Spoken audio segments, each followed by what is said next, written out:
O livro do profeta Miqueias.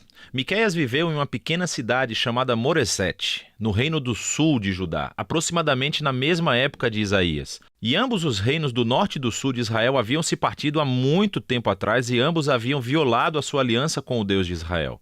Então, Miqueias avisou que Deus traria o grande império mau da Assíria para tirar o reino do norte e devastar Jerusalém. E também avisou que depois deles a Babilônia traria uma destruição ainda maior. Como todos os profetas, Miqueias falou em nome de Deus para acusar Israel, ou como ele diz no capítulo 3, o Espírito de Deus me deu poder, amor pela justiça e coragem para declarar como Israel se rebelou.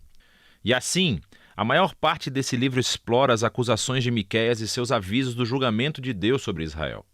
Mas Miqueias também tinha uma mensagem de esperança que contrariava esses avisos sobre a restauração que Deus traria do outro lado do seu julgamento. E se você se aprofundar no livro conosco, verá como isso funciona.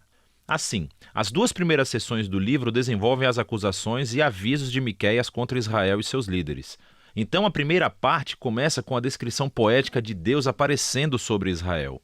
Assim como ele fez no Monte Sinai, há fogo e fumaça e terremoto. Mas ele não veio fazer uma aliança dessa vez, ele veio trazer o seu julgamento sobre Israel por mais de 500 anos de rebelião. Miqueias continua e nomeia todas essas cidades e aldeias em Israel que são os culpados de toda essa rebelião. Deus está vindo para eles. Mas por que exatamente? Então Miqueias arranja uma briga com os líderes de Israel. Ele diz que eles se tornaram ricos através do roubo e da ganância. Ele alude à história de Acabe, roubando uma vinha da família de Nabote em 1 Reis capítulo 21. Mas também é porque os profetas de Israel são corruptos. Eles estão muito felizes em obedecer às promessas de proteção a Deus a quem puder pagar. Não, Miqueias diz, Deus retirou a sua proteção a Israel. Na segunda sessão de acusações, Miqueias descreve ainda mais como os líderes e profetas de Israel juntos cometeram uma injustiça grave. Eles administram a terra por meio de suborno, eles fazem justiça para favorecer os ricos. E os pobres são privados de sua terra, sua segurança e sua esperança. E tudo isso é uma violação das leis da Torá, que declarou ilegal vender terras pertencentes a famílias mesmo que sejam pobres. E assim descobrimos que o julgamento de Deus tomará a forma de uma nação opressiva que vem para destruir o reino do norte e Jerusalém, e o seu templo, que será reduzido a ruínas. Agora, essas são advertências muito rígidas e não são a palavra final. Cada uma dessas sessões de aviso é concluída com uma promessa de esperança impressionante. Então, primeiro há um poema sobre como Deus é como um pastor que vai resgatar e reagrupar o seu rebanho, que é o remanescente do seu povo. E ele vai trazê-los de volta para um bom pasto e se tornar seu rei mais uma vez. A segunda sessão de advertência é concluída recuperando essa imagem do templo arruinado de Jerusalém. E Miqueias diz que isso não será permanente. Um dia, Deus vai exaltar o seu templo, ele vai enchê-lo com a sua presença e encher a cidade com o remanescente do seu povo. E assim, o propósito de Deus é fazer de Israel o lugar de encontro do céu e da terra, para que todas as nações cheguem a Jerusalém, onde Deus se torna o rei de todas as nações, trazendo paz à terra. Agora, esses dois poemas conclusivos de esperança são muito poderosos. E a próxima sessão do livro realmente os desenvolve ainda mais em uma série de poemas lindamente concebidos, que são inteiramente sobre a futura esperança de Israel e das nações. Assim, aprendemos que depois do ataque assírio, Israel será conquistado e exilado para a Babilônia. Mas a partir daí, Deus vai restaurar o seu povo e trazê-los de volta para a sua terra. E então aprendemos que na Nova Jerusalém um novo rei messiânico da linhagem de Davi virá. Ele nascerá em Belém e depois governará em Jerusalém sobre todo o povo restaurado de Deus.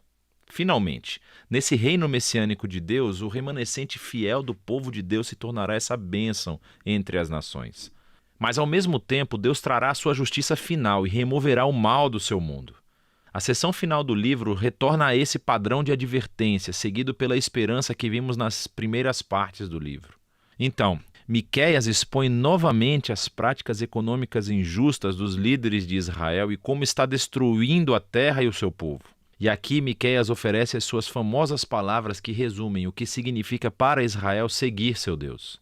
Ele te disse, ó humano, o que é bom e o que o Senhor requer de você: fazer justiça, amar a misericórdia e andar humildemente com seu Deus.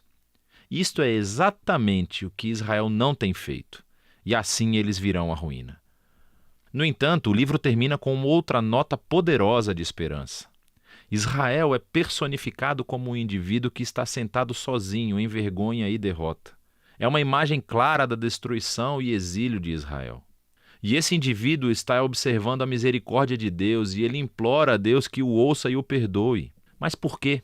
Por que Deus deveria ouvir e perdoar esse povo sem fé e rebelde? Bem, o profeta oferece 2 motivos.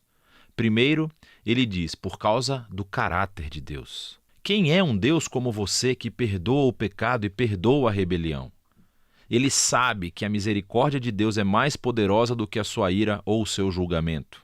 E a segunda razão é por causa das promessas de Deus. Ele diz, você permanecerá fiel a Jacó e mostrará o amor da aliança a Abraão como prometeu há muito tempo. Agora estas são as palavras finais do livro. Elas são uma alusão às promessas da aliança de Deus a Abraão e a sua família desde o início do livro de Gênesis, de que todas as nações encontrariam a bênção de Deus através da família de Abraão. Mas para se tornar uma bênção para as nações, Israel deve primeiro ser fiel ao seu Deus. E isso explica esse vai e vem entre o julgamento e a esperança do livro de Miqueias. Se Deus vai abençoar as nações através de Israel, então ele deve confrontar e julgar o mal entre o seu povo. Mas o julgamento dele é o que leva à esperança, porque o amor e a promessa da aliança de Deus são mais poderosos que o mal humano. E o seu propósito final não é destruir, é salvar e redimir. Ou, como as frases de conclusão do livro colocam, Deus se deleita no amor da aliança, então ele novamente mostrará compaixão. Ele vai esmagar o nosso mal. Ele lançará os nossos pecados nas profundezas do mar. E é disso que trata o livro de Miqueias.